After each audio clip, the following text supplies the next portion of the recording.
Hello YouTube, B3 here, back with a cough and another kicking bloop graphic novel trade collection review with my kitty. My kitty's here this time. It's a little naughty cat. Say hi, Naughty. I'm filming this on her adoption-versary, so filming this on the 1-year anniversary of the day I adopted her.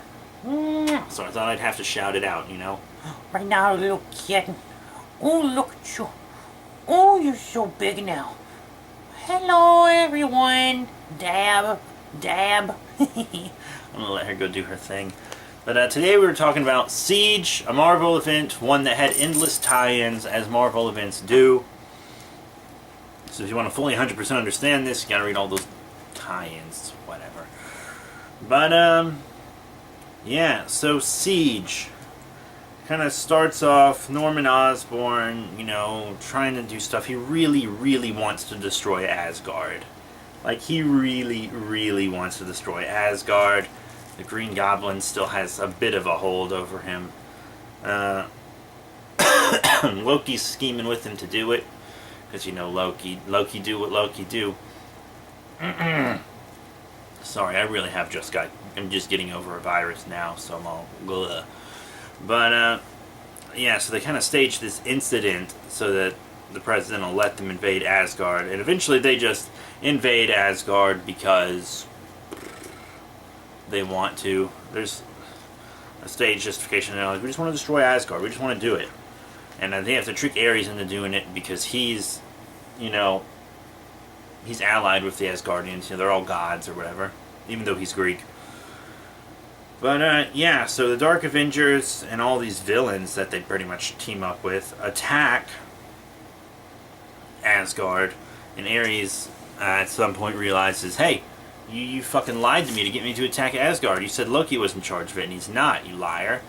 So Norman Osborn has the Sentry rip Ares in half, which is pretty insane, if you ask me. It's pretty crazy stuff. Quite a panel. A pretty well-known comic panel, actually.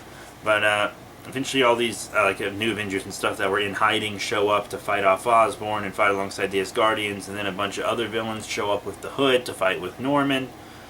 Lots of heroes come out hiding and stuff like Captain America. Thor comes back into the fold.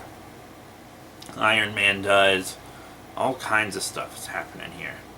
And eventually Osborn is just like, fuck it, Sentry, you're more powerful than even any of the gods here. Just destroy Asgard. So they destroy the city of Asgard.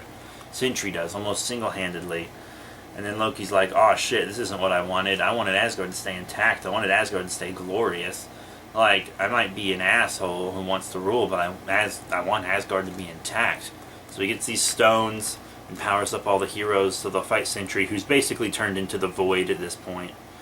And Sentry forces Thor to kill him. Like, they beat Sentry up, and then he's like, oh man, did I do all this stuff? Someone please kill me. And they were like, no, you're going to stand trial. And he was like, no, you're going to kill me or I'm going to turn into the Void again. He starts turning into the Void, and then Thor just smashes him to death, throws his corpse in the sun, and there's a little side story in the back about the Avengers and the Dark Avengers teaming up to take on the Ymir. It's kind of whatever. Mostly Ares doing stuff. It's narrated by Spider-Man, and I really don't like Peter Parker Spider-Man in an Avengers environment because he's just a joke machine, and that's literally all he's there to do. Because everyone else is more powerful than him, most of them are smarter than him, or provide just something unique to the Avengers, and he's usually just there to be a joke machine, and that's exactly why he was there. And they weren't even good jokes, they were pretty unfunny. So that side story is whatever.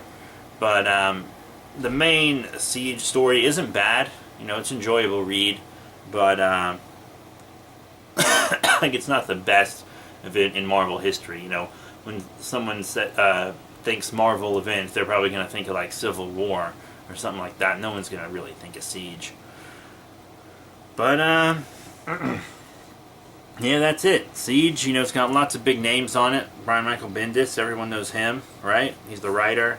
You have the Cabal, Prologue, Siege 1 through 4, The Way Things Are, all of that is included in this. All kinds of different writers and inkers and colorists and all for all these different books that are included in the Siege trade collection. So that's it. Thank you all once again for your support. Remember to rate, comment, and subscribe. Check out the links in the description below, Facebook, Twitter, etc. But we are going to have another Siege book before this is all done. Siege Dark Avengers will probably be the next book we do. So subscribe, keep an eye out for that, and that'll probably be the last Dark Avengers book because we've already done volumes 1 and 2 if you want to check those out. I might get more books in the future that have Dark Avengers in them, but right now this is all I got. Right, Naughty? Look at you, you big kitty cat. Look at your little big kitty. Bloop. Well, that's it. Thank you all once again for your support, and I'll see you all later.